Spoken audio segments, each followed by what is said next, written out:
انس بن مالک انصاری رضی اللہ تعالیٰ عنہ نے خبر دی، آپ نبی کریم صلی اللہ علیہ وسلم کی پیروی کرنے والے آپ کے خادم اور صحابی تھے کہ حضور صلی اللہ علیہ وسلم کے مرض الموت میں ابو بکر صدیق رضی اللہ تعالیٰ عنہ نماز پڑھاتے تھے۔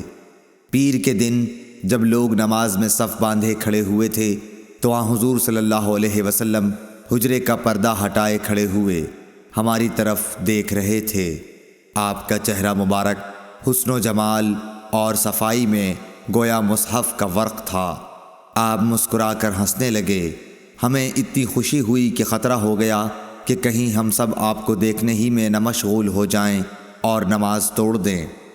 حضرت ابو بکر رضی اللہ تعالیٰ عنہ الٹے پاؤں پیچھے ہٹ کر صف کے ساتھ ملنا چاہتے تھے۔ انہوں نے سمجھا کہ نبی صلی اللہ علیہ وسلم نماز کے لیے تشریف لا رہے ہیں، لیکن آپ نے ہمیں اشارہ کیا کہ نماز پوری کر لو۔ پھر آپ نے پردہ ڈال دیا۔ بس حضرت صلی اللہ علیہ وسلم کی وفات اسی دن ہو گئی۔